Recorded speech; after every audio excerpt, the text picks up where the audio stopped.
අවුරුදු 12 සිට 18 දක්වා අපි දකින්නට ලැබෙන එක්තරා රෝගයක් ගැන. මේකට අපි කියනවා ඉංග්‍රීසියෙන් ස්කෝලියෝසිස් කියලා. එහෙමත් නැත්නම් සිංහලෙන් අපි කියනවා පැතිකුදේ කියලා.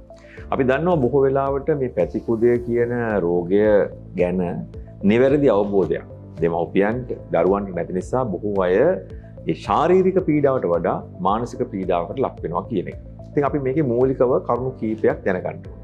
මේ පැතිකුදේ කියන එක මාරාන්තික රෝගයක් නෙවෙයි. ඒ කියන්නේ ඔබ දන්නවා පිළිකාවක් වගේ එහෙම භයානක මරණ ලෙඩක් නෙවෙයි. නමුත් මේකෙන් ඔබ දන්නවා ඔබගේ යම්කිසි ශරීරයේ ස්වභාවය වෙනස් වෙනවා. ඒ කියන්නේ නැමීමකට ලක් වුණාම කාටවත් පේනවා කවුරුත් අහන්න පුළුවන් මොකද මේ ඇද වෙලා තරුණ දරුවෙක් නම් කණ්ණාඩි ඉස්සරහට ගියාම එයාට එහෙම ප්‍රශ්නයක් තියෙනවා. මේකට හේතු මොනවද කියලා අපි බලන්න ඕන එක පැත්තකින්.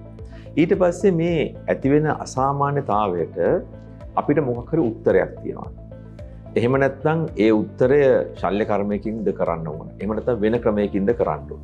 එසේ නැත්නම් ජීවිතේ පසු කාලයකදී මේකේ බලපෑමක් තියෙනවා. මෙන්න මේ ආකාරයට විවිධාකාර වූ ප්‍රශ්න ගණනාවක් මේ රෝගී ඔබටත් ඒ වගේම සමහර වෙලාවට රෝගීන්ට ප්‍රතිකාර කරන වෛද්‍යවරු වෙන ඔබටත් ඇති වෙන්නට පුළුවන්. නමුත් අපි මේ රෝගය පිළිබඳ නිවැරදි දැනුමක් ලබා ගත්තොත් බොහෝ වෙලාවට කලබල වෙන්නේ නැතුව ඒ අදාළ රෝගයට අදාළ කරුණු තෝරා බේරා ගනිමින් අපිට පුළුවන් වෙනවා අනාගතයේදී මේ රෝගයට අවශ්‍ය කරන දේවල් කරන්න. සාමාන්‍යයෙන් අපි කතා කරන්නේ මේ ස්කෝලියෝසිස් කියනකොට ඉඩියොපැතික් ජුවෙනයිල් ස්කෝලියෝසිස් කියන එක. ඒ කියන්නේ රෝග ගණනාවක් නිසා මේක හැදෙන්න පුළුවන්. නමුත් අපි කතා කරන්නේ අද වැඩිපුරම කිසිම හේතුවක් සොයා ගැනීමට නැති තාරුණ්‍යයේදී ඇතිවෙන පැතිකුදය ගැන. අපි ඊළඟ වැඩසටහන් වලදී මේ පිළිබඳව තවත් විස්තර කතා කරමු.